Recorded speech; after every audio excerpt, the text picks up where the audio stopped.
Garland Nixon here, and Donald Trump is set to have a speech about Russia, but I think we already have a pretty good inclination. I mean, a pretty good idea as towards his inclinations. But I just listen to Lindsey Graham and you get it going. Let's talk.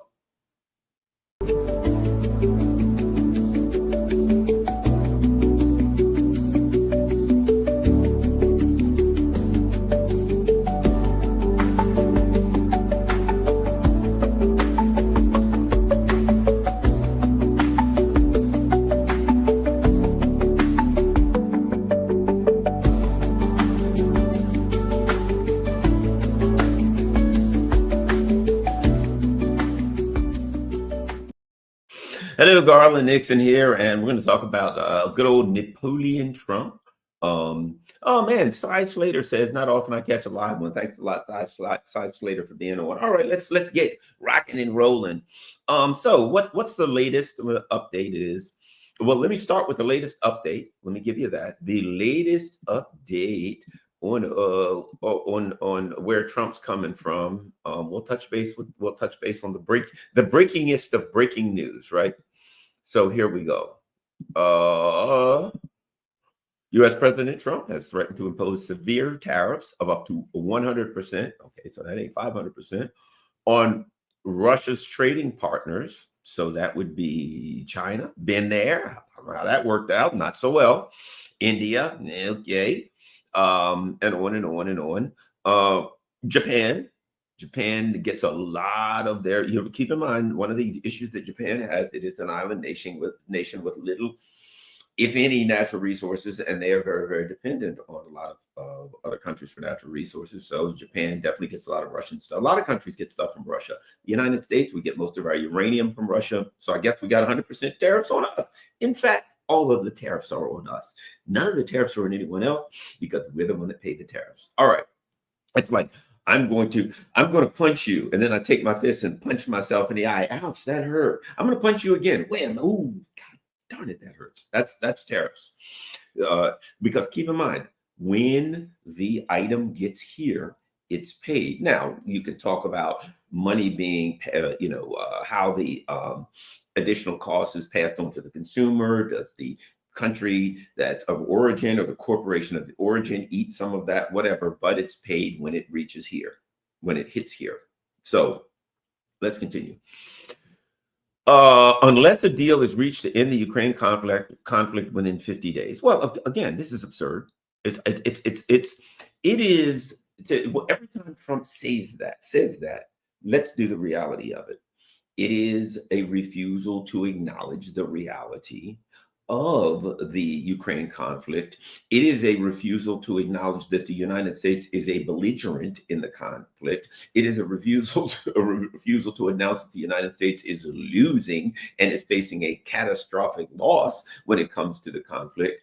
And it's a refusal to admit the reality that Russia sees this, legitimately so, as an existential conflict, that they will be destroyed because the U.S. has said over the course of time, we're going to use Ukraine to destroy Russia, so that Russia is a country that lost 27 million and kept fighting.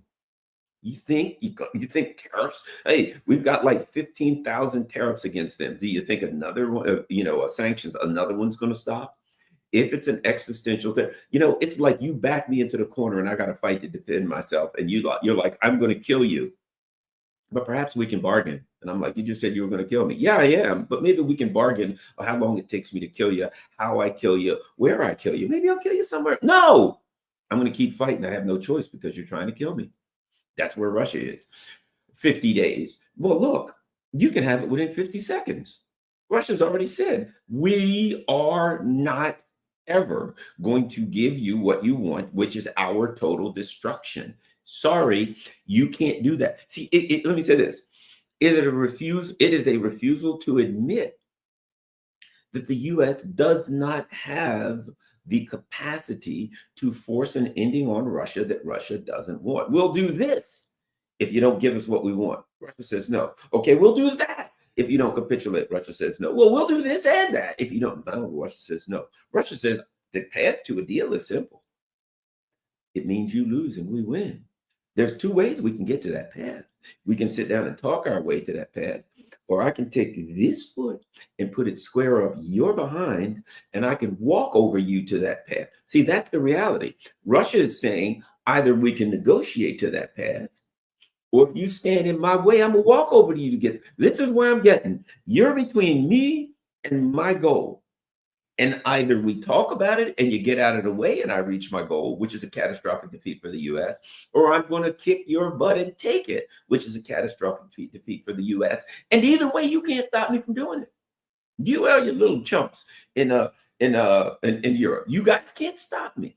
So what are you doing? What is Trump doing? He's bluffing. And the Russians know he's bluffing. And Trump, they got a picture of Trump with an angry look. You better do it within 50 days. Oh, really? Well, let's see. We've had 24 hours. Hey, 24 hours from now, I'll have a deal after I get it. Probably before I even get it. Okay. I'm going to get it within the first 100 days. That's it, 100 days. Okay. 50 days. Now, I'll give you another 50. Make it 150. You know what it's like? Somebody drawing a line in the sand. Here's a line in the sand. You better not cross that line or I'm going to kick your butt. The guy steps over the line. I'm drawing another one. Now, you step over that line. Oh man, you step over that, you are done. What I'm going to do to you, I can't even put it into words. It's so horrible. I don't even want to say it. I feel guilty even thinking about what I'm going to do to you if you cross that line. But the guy stepped across the line. Oh man, you done messed up now. I'm drawing another line. And that, my friend, is the line of doom. Cross that line, it is your monkey ass.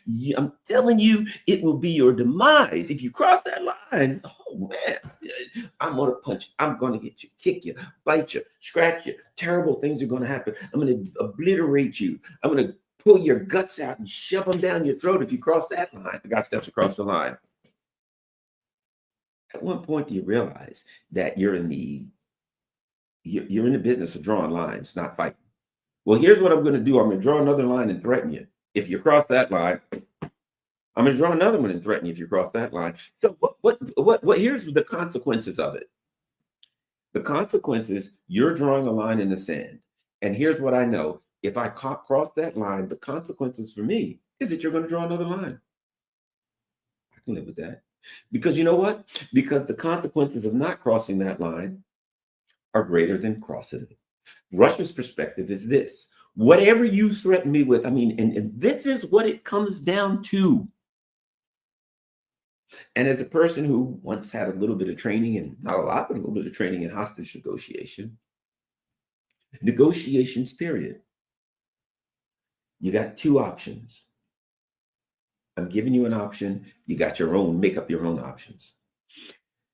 The cost of taking these two options, cost benefit analysis. The cost of doing this is greater than the cost of doing that. So what I'm going to say is this: if I take this option, the cost is X. If I take that option, the cost is higher. So Trump says, I want a deal. If I take Trump's deal, the option is my country's going to be torn to shreds and they're going to steal everything I got, probably kill me, give me the Gaddafi treatment. A civilization that's been around for 1,000 years will collapse at the hands of these vicious genocidal marauders, and then they'll take China and then they'll rule the world.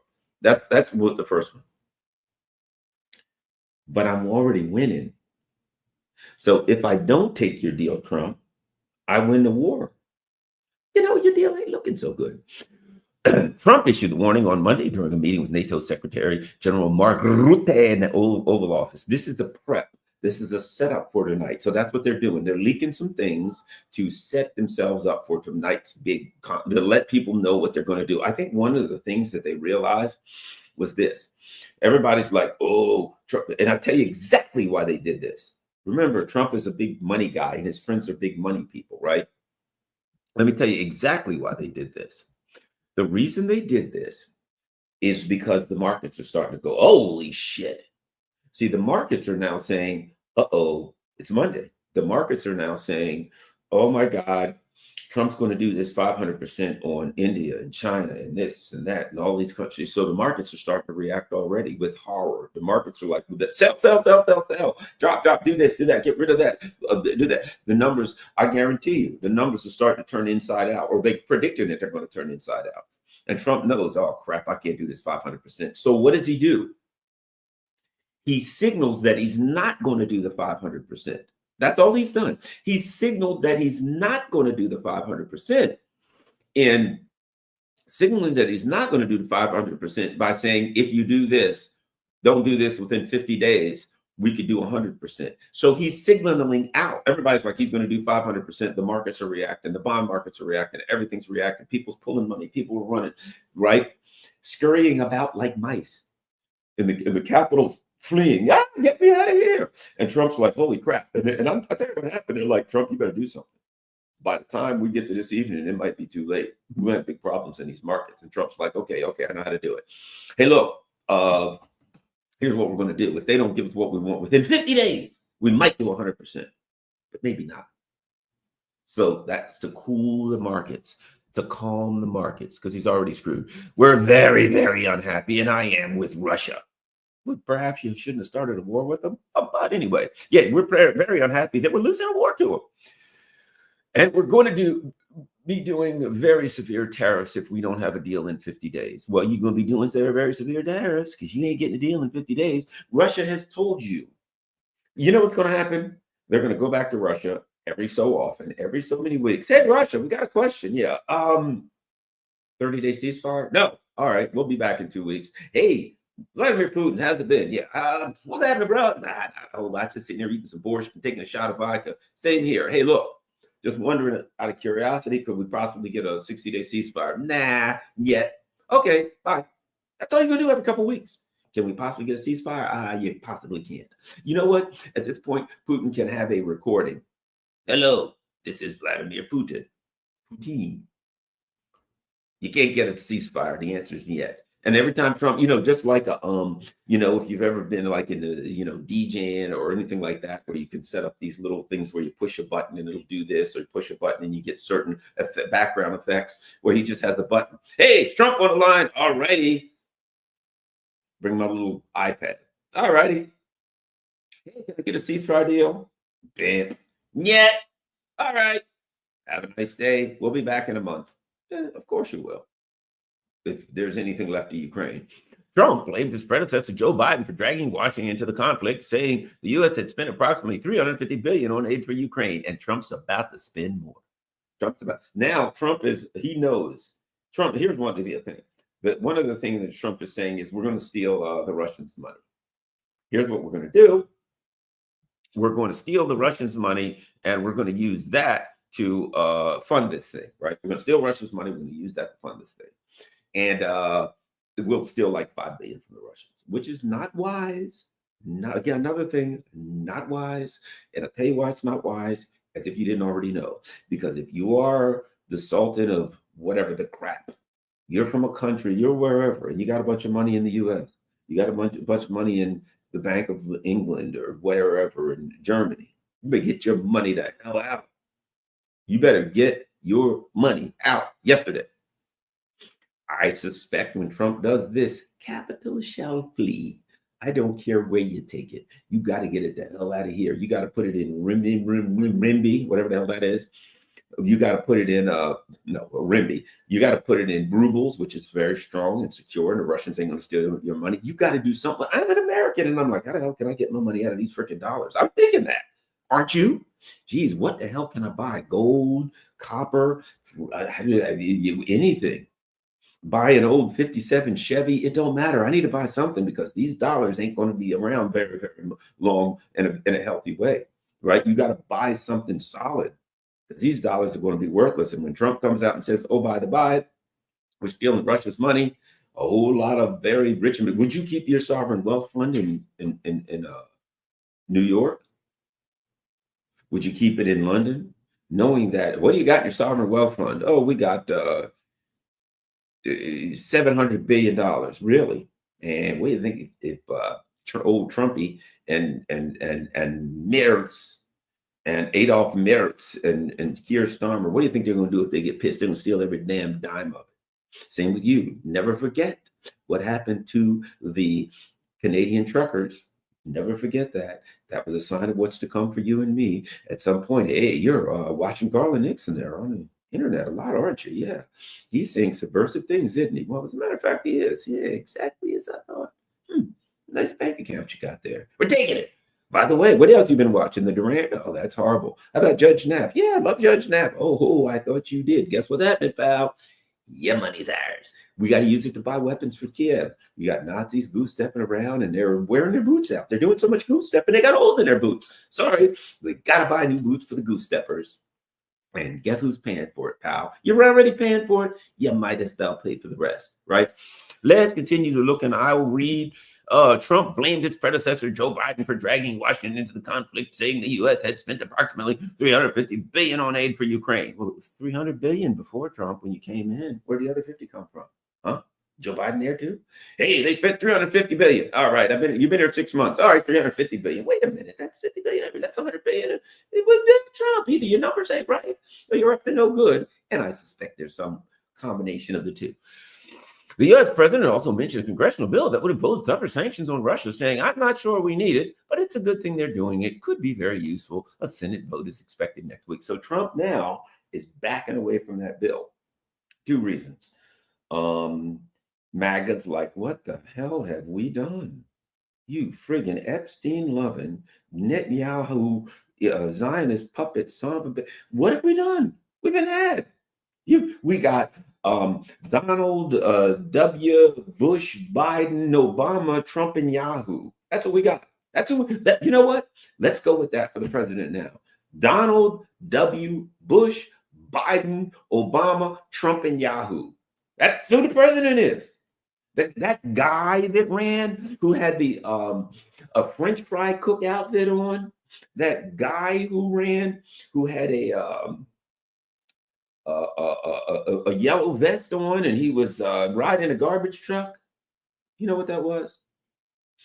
That was a creation. He was in character, my friends. You know what? You watch like a good actor, right? And a really good, back in the old days, there were actors. There were good quality actors. Say Dustin Hoffman or somebody like that. Al Pacino, these people were actors. They would get in character. They would spend weeks, dare I say months. They would study who they were supposed to be, and they would go in character. And it was so important to them that like they would go for weeks and weeks, and if not months sometimes, where they're saying, I'm that person. 24 hours a day, because they had to be and feel that person. And that's why you had great movies. How you think you got The Godfather? How about the first Jurassic Park? That was a good movie. Things like that. How about this? I'll be back. Are you Sarah Connor? Do. That's what I'm talking about. Well, okay, they're not a good one because Arnold Schwarzenegger is not an actor. He's a star. The difference between an actor and a star is this. An actor is like Bruce Lee said about water. When you put water in a bowl, it becomes the bowl. When you put water in a cup, it becomes the cup. That's a great actor. A star is the bowl. A star is, you look at Arnold in 10 different, he's in a Terminator one day, he's in Total Recall the next day, he's in whatever it is, he's Arnold. That's what you come in there because you want to see. How about what's the one with the Predator? Terminator, same difference. It's Arnold. He's a star. That's what I wanted to see. I love 2 of my favorite movies because he just walks around and goes, I'll be back. Get to the chopper. Come on, man. That's good stuff, right? So my point is, Donald Trump is an actor and a good one. He really is. Give the man credit. He can be a French fry cook. He can be the blue collar billionaire one day. But as I've always said about this game, you ever go to a play? I remember taking my daughter to The Sound of Music. Oh, couldn't we talk about that one? Right? The ruling elite. The Nazis come to town and the ruling elite are like, well, maybe we'll just chill out. We'll let the Nazis do what they're going to do. And they'll overlook us, right? We'll pretend nothing's going on, right? But at any rate, I remember this little old thing. Went to see The Sound of Music, right? And there's bad guys, there's good guys, there's people who get killed, there's people who live. There's all these things going on. And at the end of the play, guess what happens? The curtains are closed. The curtains go up. There's the good guy. There's the bad guy.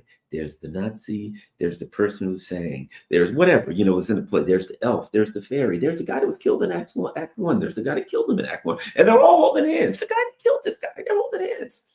And they got on the same clothes that they had when they were in there, and they're all bowing together. Thank you. It was a great act. And you're like, wow, that guy was really a good school teacher. He was a great army man. He was a good bad guy, a zombie, a werewolf, whatever he was, right? But they're all holding hands and bowing. And now here's Lindsey Graham.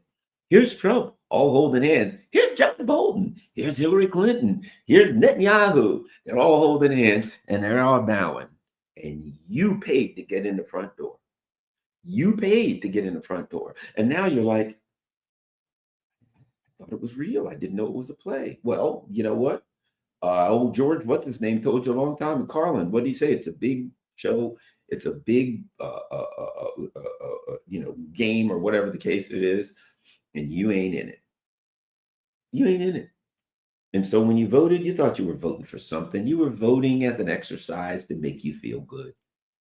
And now, what's Trump saying? He's just stretching it out. He's just drawing another line. Another 50 days. It's a big club. That's right. Another 50 days. Well, if you don't do this in 50 days, what are you going to do? I'm going to draw another line. I'll give you another 50 if you haven't defeated us yet. Meanwhile, what is it? It's like a good lawyer. Might have heard me talk about this before.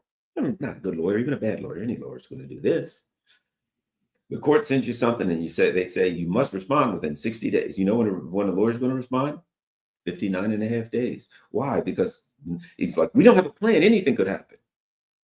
Well, we'll respond at the last minute. We'll keep looking. Maybe something will happen. Maybe I don't know. Maybe we'll figure something out. But we're not going to respond now, because what if we respond now and 2 days later you hit the lottery and you respond to the court and say, I don't have the 50,000.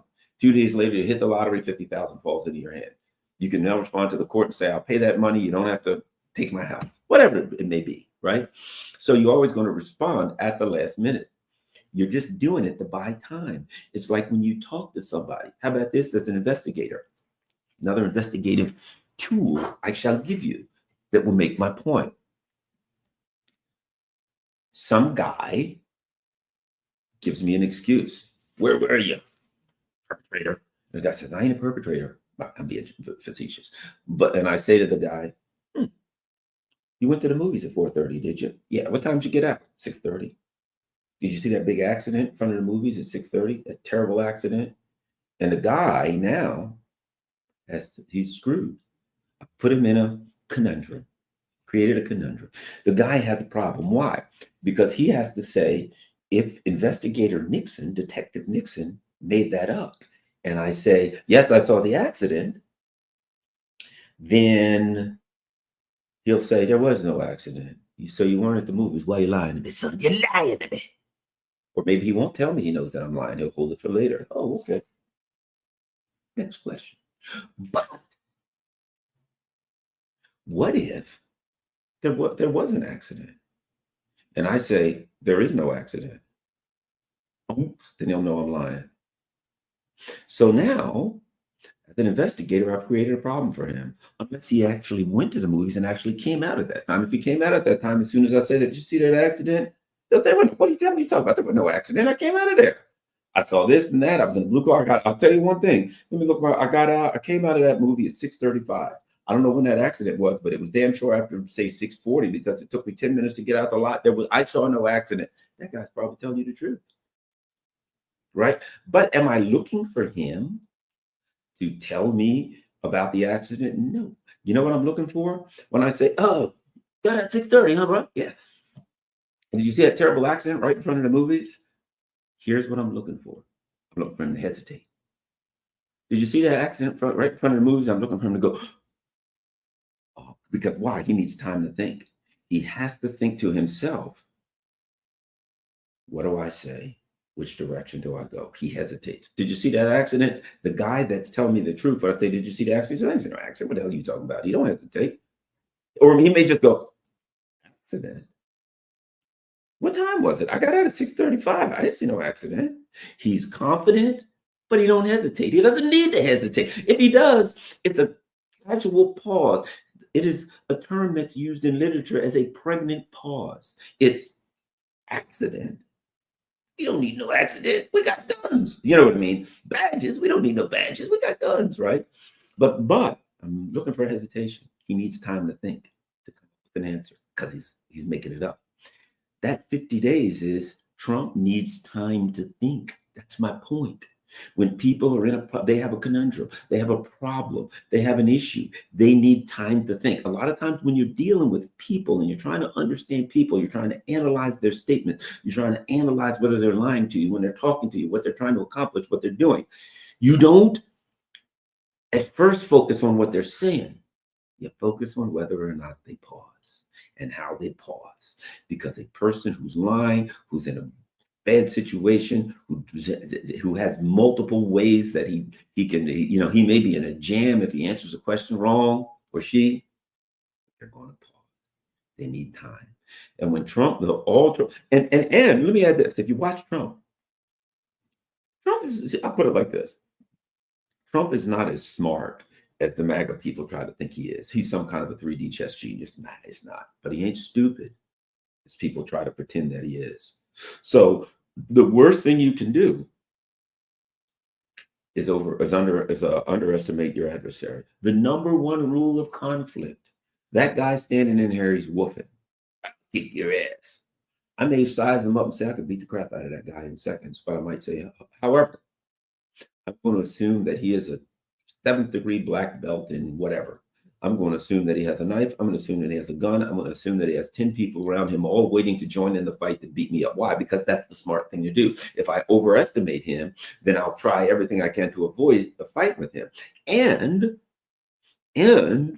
if I overestimate him and he ends up, he don't know how to fight, it'll be easy to kick his butt. But I will make the wisest move if I overestimate him.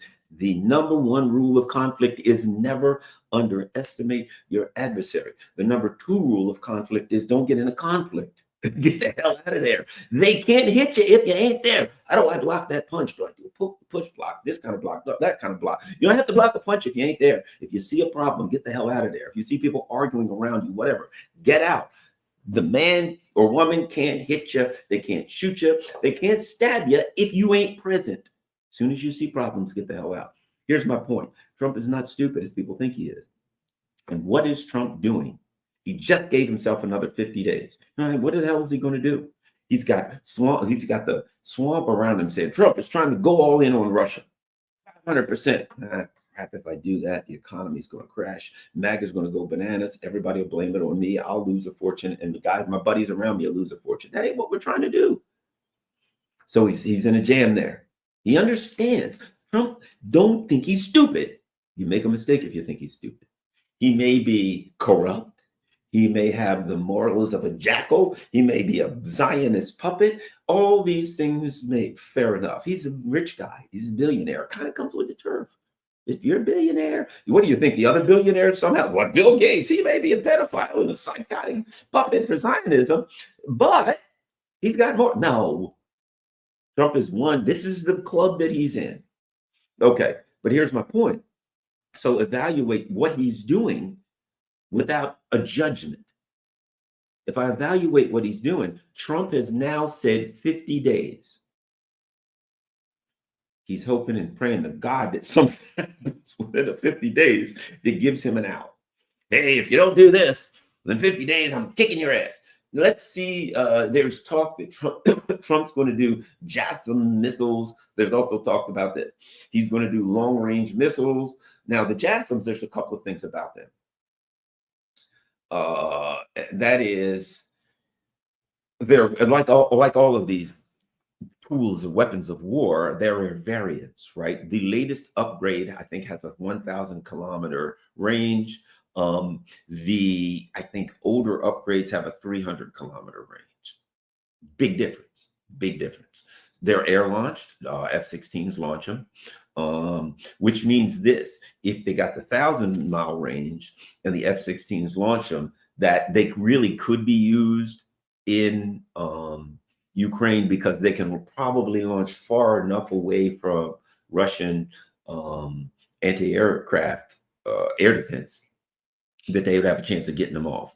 300 miles, they could still hit some targets, no doubt, but they couldn't get as deep into Russia because they couldn't come anywhere near, S-400s and things like that, various ways that the Russians could shoot them down. So it's going to be trouble getting them off. They're going to have trouble getting them out of there. So my point being, we will see. I doubt. One of the things I doubt.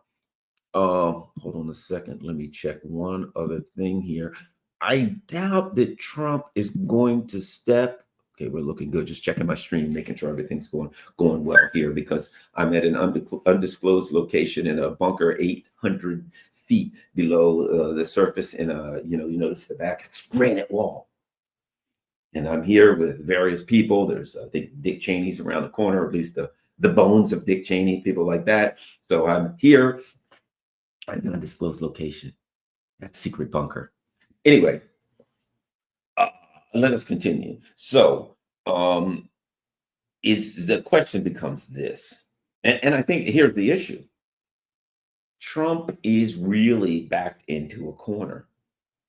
I think we're up against something. We're up against Trump's inclinations, which he don't want. I don't think Trump wants World War III. I said this before Trump got into office. I said this before Trump got into office. He's a neocon light. Here's what I mean.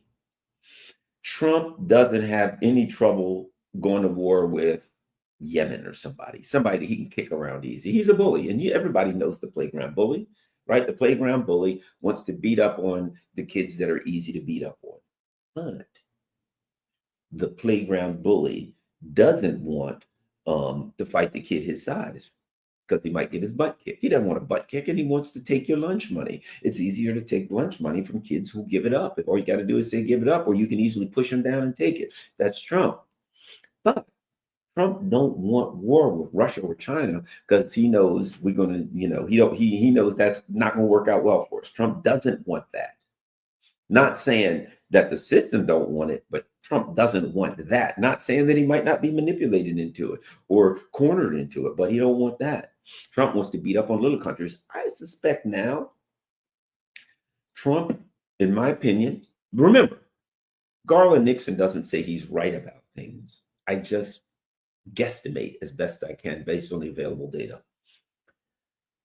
And as I always say, you are what your record says you are. So I try to evaluate, the safest bet is always consistency. So I try to look at a person's history and bet what they're going to do forward, or evaluate what they're going to do forward based on their history. I could be wrong. And so if you're out there, you're wrong about this, Garland, you may be right. I may completely be wrong about it. I'm just throwing a speculate. I'm a putz sitting here, on YouTube in an underground bunker, 800 feet below the surface of at an undisclosed location.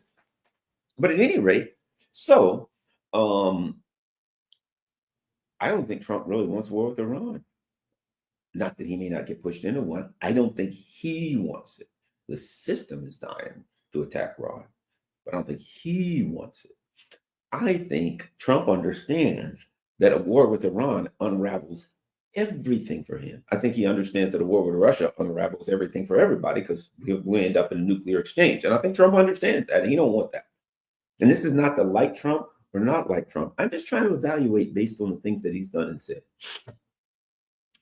I think that Trump now very clearly understands that a war with Iran ain't going to work out well for the U.S. and it'll effectively end this presidency. It will effectively end this presidency for this reason and this reason only, because the cost of oil will go and fuel in America will go through the roof. And the day that happens, MAGA, I've said this, Americans will put up with a lot of crap.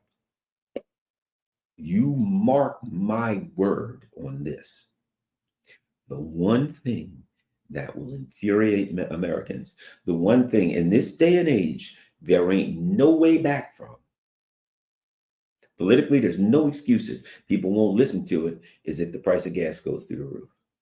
That's the one. That's the trigger for damn near revolution in the United States, because people drive gas guzzlers. And, here's the thing I can tell you, a lot of the Europeans may know, or people that travel Europeans or travel to European colonies where, you've got the European cars, European colonial assets, where there are islands or places around the world that are still controlled by whoever, the Dutch, the French, or whatever. You go there, they still have the European vehicles. They're little pieces of nothing. European, there's little Suzukis and little teeny cars that you never even heard of in the US. People don't even bother to wash them. They don't. Why? Because it's just transportation from point A to point B. In America, I told you, my truck, a 2013 Ford diesel. You can eat off that truck. I climb on the roof of my truck and I wax the roof. I wipe it. I got this black, like Armor All stuff from chemical guys. I go over the black rubber on the outside. My truck, my Ford truck. I love my truck. Bro. No, but really, that's Americans. Americans, it's like your vehicle expresses who you are. When you're a young man, you think to yourself, I remember when I was a young man, I'm like, man, I get me a Firebird. The girls are like a Firebird. When you're a young man, you're thinking to yourself, man, I get a sharp car. The girls are like that. And it works if you're a young man. The girls like the good looking cars, right? It's America. You get a date, you get a nice looking car. It don't hurt. I'm going to say that. I ain't going to say it helps. It don't hurt. It's one of the things. There's nothing good or bad about it afterwards. Relationship goes where it is, but it don't hurt picking up the baggage if you got a sharp ride. And even if it ain't all that sharp, right? You wipe it down, you wash it, you clean it, you get it looking good, you get a good system in it, you ride around. That's America. That is America. That's a part of the American culture. Old cars, whatever it is, man. Americans love their vehicles. And Trump understands, I believe, that the day gas goes through the roof, his ass goes through the roof politically, right? Now, it is my prediction at this point that it is inevitable that the U.S. is screwing around in the Middle East and screwing around in the middle of the East. It is inevitable. It is inevitable that gas is going to go through the roof and the situation is going to go bad. That I can tell you for sure. Within the next 6 months to a year, it's going to keep going. They're going to screw around and they're going to step too far and something's going to happen. The Straits of Hormuz is going to close. Somebody's going to blow up some oil facilities. Something's going to fall apart. The Red Sea is going to get closed. Something's going to happen. And the price of gas is going to go through the roof. And when that happens, it ain't going to be a happy time for Trump. His approval ratings will go down in the negatives. And here's the other thing about it. And I don't know if Trump understands this or not. Maybe not. Again, like I said, he's not as stupid as you think he is, and he's not as smart as you think he is. He's reactive. He reacts to the thing about him. He has a strong intuition.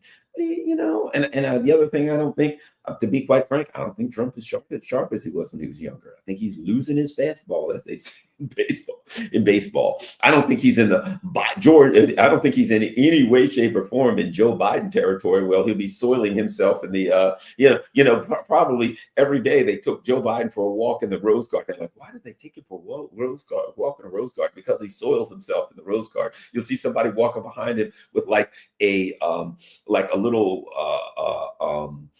a shovel turning over the soil as Joe Biden walked, because he just soiled himself. They just didn't put any depends on him, and they let him walk through the Rose Garden. And as they soiled himself, they just turned over the soil and said, hey, there we go. The rose is short. And everybody was like, it's weird. Since Joe Biden became president, the roses are so much more robust. They're red, their color as well. But it's kind of a weird smell in the Rose Garden these days, almost like a sewage. Is it a sewage pipe or something? But no, Joe Biden soils himself every day in the Rose Garden, and they just turn over the soil, fertilizes the roses, but it leaves a questionable smell. I'm just throwing that out there. Anyway, but Joe Biden ain't in, doggone Trump is not in the position where he has to wear Depends, and he's soiling himself daily, and he's walking around looking for somebody to shake hands with. You'll notice Donald Trump doesn't give a speech, and 50 more days or Putin's going to get what he's got coming to him. I've had enough of this Putin guy, and he better do what we're saying or else. Thank you, and God bless America. And he looks for somebody to shake hands with.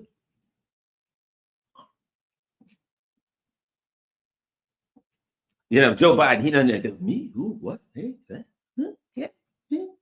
Where's this guy supposed to shake hands with? Why isn't nobody on the stage with me? They had to, bring out a CNI dog, a service dog, to guide this guy off the stage. Literally, there were times when people walked up to Joe Biden, grabbed him by the arm, this way, Dad, right off the stage, and they'd put ice cream in front of him to get him to walk. Hey, walk in this direction. No, they put ice cream. Oh, ice cream. He'd follow the ice cream around like a dog following a biscuit. That poor bastard. But at any rate, let me continue.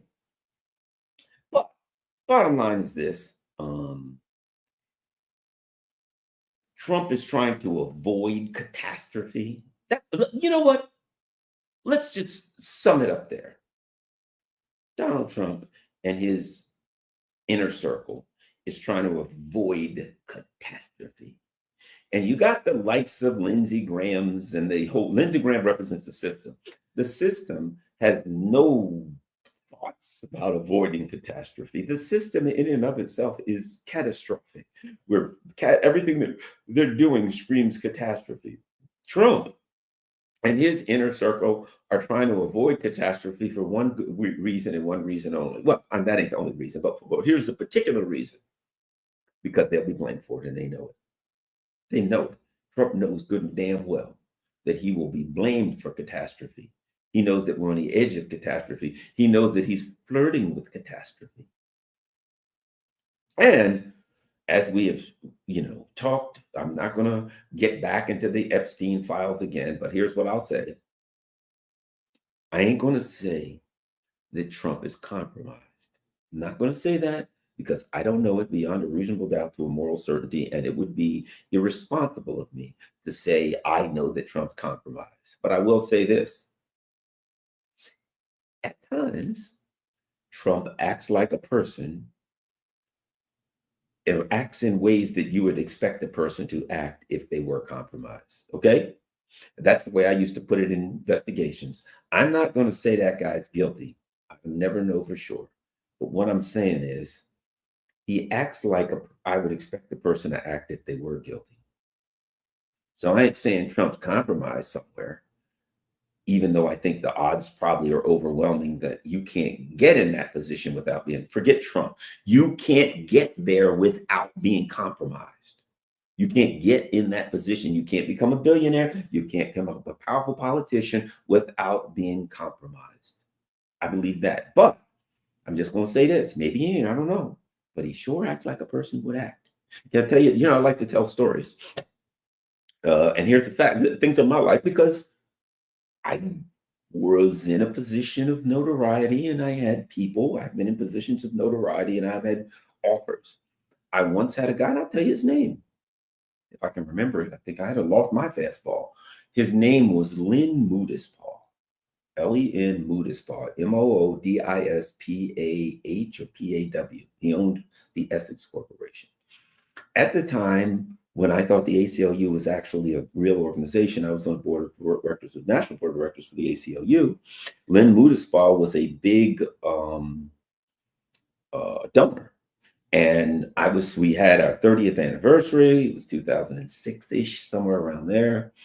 And for the Maryland ACLU, and I sat at the donors table with the major donors. Len paid for this event. He got money, was apparently no object.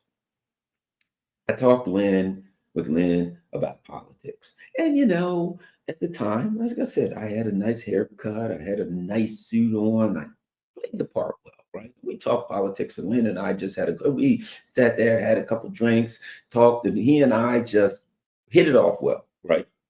Except that he's like a billionaire and I ain't. But at any rate, so we sat there and talked, hung out the whole time. We're kind of friends. So Len says to me, he says, Garland, you ever think about getting into politics? I said, nah, not really. He says, you should think about it. I can help you. I said, oh, okay. He writes down his number. God rest his soul. He's passed away. He writes down his number and he hands it to me. He says, look, I'm in the business of a true story. Another story that I will take a lie detector on, test on. I'll do the Candace Owens Piers Morgan thing, $100,000. So, what happened was, where was I? So he gives me his number and says, okay, give me a call. I got about 5 or 6 weeks. I'm selling my core company. And at the end of that, we'll talk. If you're interested in politics, I can help you. I said, okay. I didn't think anything of it. I knew he was a major donor. I knew he was very wealthy, but I didn't know how wealthy or what his game plan was. I didn't call him. He called me. I didn't call him back. I'm like, I don't want to get in politics. I don't know who this guy is. I thought maybe he was with the Maryland Democratic Party. I was a Democrat at the time. And this is of consequence when it comes to people being compromised. Told the story last night about that, about the potential, about how people are compromised, how I know that they're all compromised based on my experience. People try to get me in the door one way or the other. So let me continue with this conversation. So I didn't return his calls. I'm, hi, he's going to call me, and then I got to talk to him. I know he's a rich guy, but I don't know how rich. Anyway, so at the time, there was a woman, and again, I'll give names. I think she's still alive. Really a nice person I like, named Susan Goering. And she was the ED. And I said to her, "Hey, Susan, I'm just guy." I told her a little story, and I says, she said, "Yeah, he's one of our major donors. He's a very, very, very rich man." I'm like, "Oh, I looked up online and I saw that he had just sold a company called the Essex Corporation, ESSEX, for $587 million to Northrop Grumman." And I looked, and what they did was they did software. And it was like, what was it? Allegedly, they did software for like, what it was it? Cybersecurity, which you know what that means, right? Cybersecurity. And they sold this corporation, and it had like all of these contracts. You go online and find a list of the contract, and it was like a contract with NSA for Operation so and so, 160 million with this. So he had all of these contracts worth a lot of money. So apparently, what he did was he had these cybersecurity corporations and all of these contracts with CIA, NSA, you name it, and they would be worth a lot of money. And he just sell his company. And afterwards, he started another company called Key W, right, which stood for Key West, he told me Key West was his favorite place to go. He loved Key West. And this is stuff you can look up if you don't believe me. At any rate, afterwards I realized, and he had owned that company for 13 years. That was just another 587 million added to his portfolio. Here's the bottom line. I realized something. Holy crap. When that guy said, "Garland, would you like to get into politics?" It wasn't, "Would you like to be the dog catcher in the local county?" It was, "Do you want to go be the big guy?" And the kind of money this guy had, it's the kind of money where he calls the Democratic Party of Maryland, says, "I want this guy to be in Congress. What's it going to take? He's my guy." And the Democratic Party says, "Well, he can, whatever. Senate, House, whatever. Okay, we got to open it for him. Okay, I'll tell you what. Let's make him our guy, and I will do $20 million donation." Done. That's the way that works. And at that point, Garland Nixon that's his seat. It's over. The newspapers do, "Oh, we've got this great guy, Garland Nixon, going for this seat." He's called me and says, "Garland, you know what? You're living in a real middle-class house and neighborhood. We need a bigger home. We need a job. We're going to start this corporation. You're going to be the CEO of this corporation. And you're going to live here, and you're going to have that. This guy will bring your clothes, your suits, your this, your cars, your this." And that's how they set you up. And you go in there. You know what they say? They say, "Garland Nixon, whatever, what do you want to work on?" "Well, I want to work on, I don't know, saving the whales, saving the snails, whatever." "Good, you work on that. Every now and then I'm going to call you. And when I do, I say, I need this bill passed. You vote on that bill. The rest of that crap you do. Do what you want. But when I call and say I need a bill passed, you get that bill passed. You work on that. When I say support this, you support that." That's the game. And that's the game that I was being set up for. I just had no interest in it. So here's my point. I say all of that to say this. You think that ain't the case with Trump? How the hell did Trump get to be president? Unless people with lots of money said, "Trump, we got you. But when we call you and we tell you we need you to support this, we need you to support it." Marianne Adelson, she's a name that you've heard. There's a whole lot of names that you haven't heard. When I looked and I saw Musk and Thiel and all of the guy in charge of NVIDIA and the guy in charge of this and that, all sitting in front of Trump in the front row. I saw $2 trillion sitting in front of Trump, and it was like 5 guys there. When those guys want something, "Trump, we got you in. You can work on whatever your Make America Great Again horse shit is. That's up to you." But when we call you and say, "We got something we want you to support," you will support that. And Trump would say, "Deal." That's the game. It may seem like my story was a little long, but that's the reality that I saw and I experienced. And I understand the game, having been around people with power. Haven't been around lobbyists and all this other stuff. Haven't been around this stuff. I've seen this game before. So, bottom line is, Trump's inclinations are what they are, but there's certain things that Trump can't say no to. There's certain things that he's made a deal to get into office, and there's certain people that say, when we call you to say this, you got to say that. And in some of those things, as president, Trump is maybe set up to be the scapegoat. But here's the deal when it comes to Russia. They got a problem because Russia ain't playing that game. They've got a problem because Russia is powerful enough not to play the game. Russia is powerful enough conventionally that they don't have to play the game.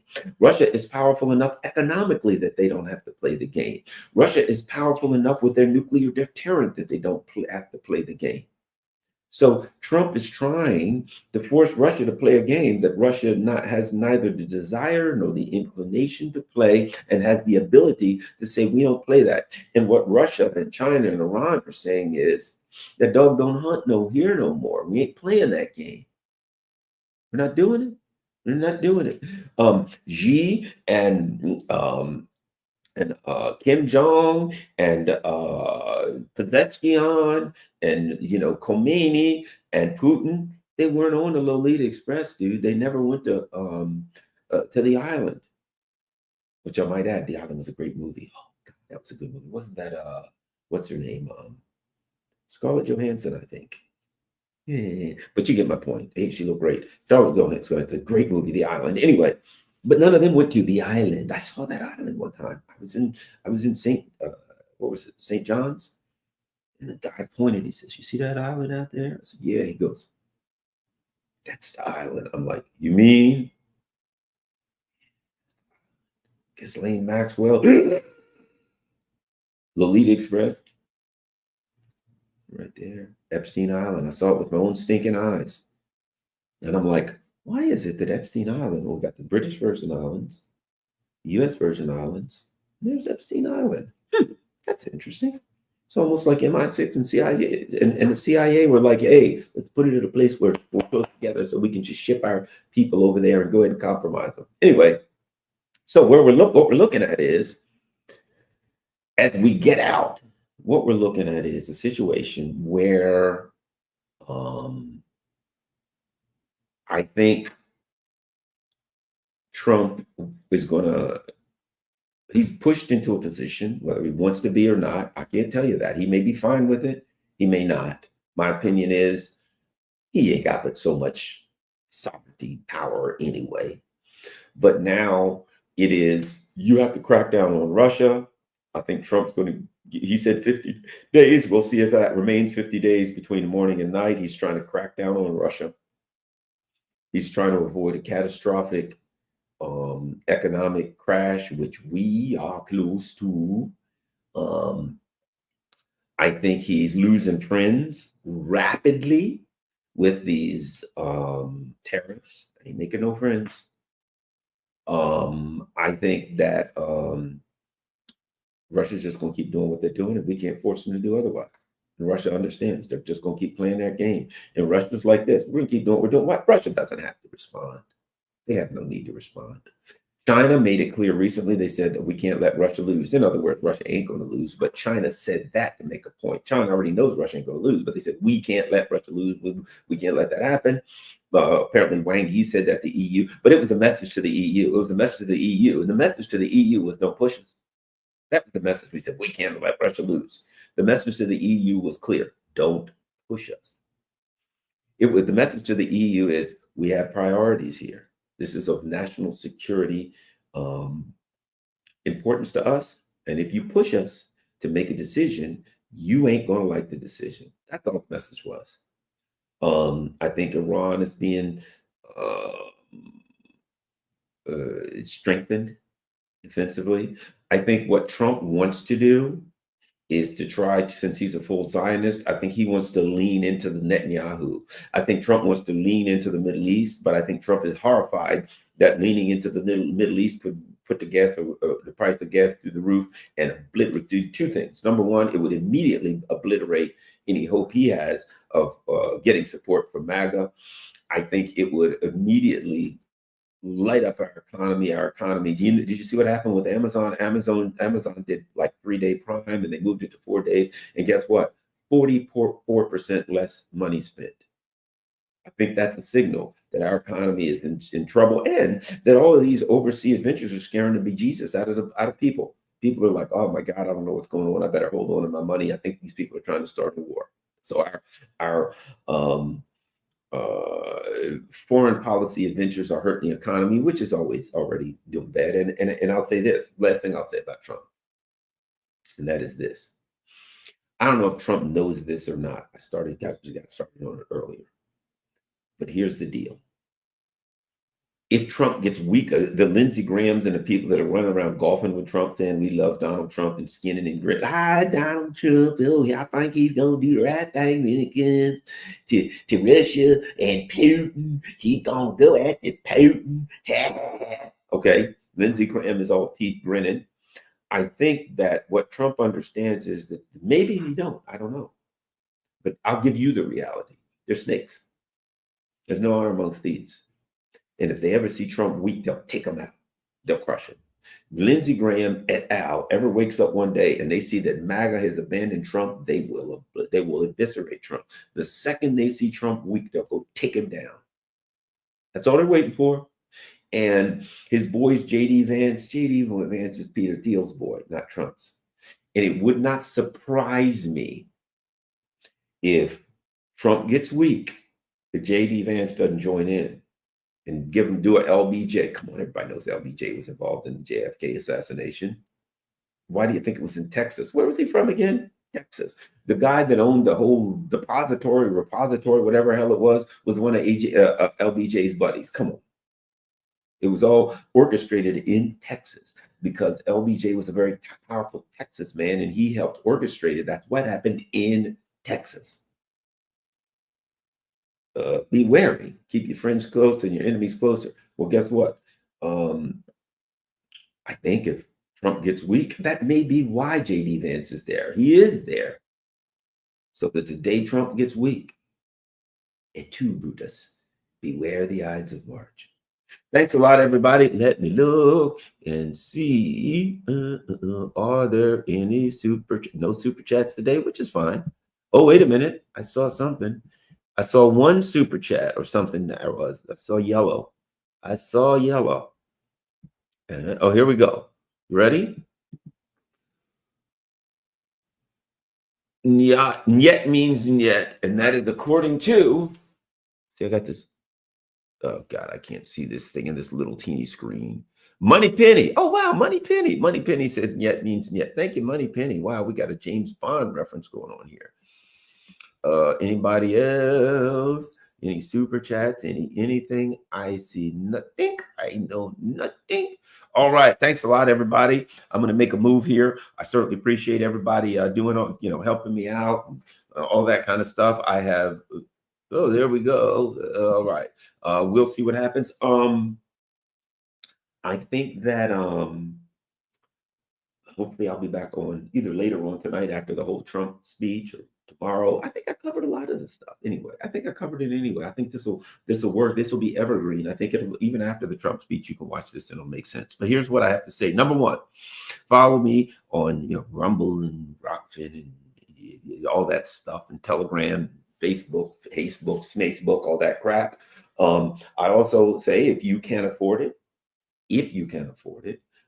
please, PayPal, Buy Me a Coffee is always good. And of course, Patreon, Buy Me a Coffee. You can also do the Patreon. You can do a one-time donation, or you can do just like Patreon. When you do your one-time donation, you can make it monthly. Thank you very much. Of course, PayPal is an easy one, and Cash App is easy. So if you can afford it, I certainly appreciate it. And don't forget, follow me on Substack also. Do not forget, I now have a P.O. Box. P.O. Box 32, Glen Burnie, Maryland, 21061. You can see it scrolling across there. If you can send a donation there, if you can send a letter, if you can send a card, if you can send a book, whatever you choose, just a hello, that's great. I certainly appreciate it. So if you just want to do the snail mail, there's my P.O. Box. Thanks a lot, everybody. Share this on all your social media platforms.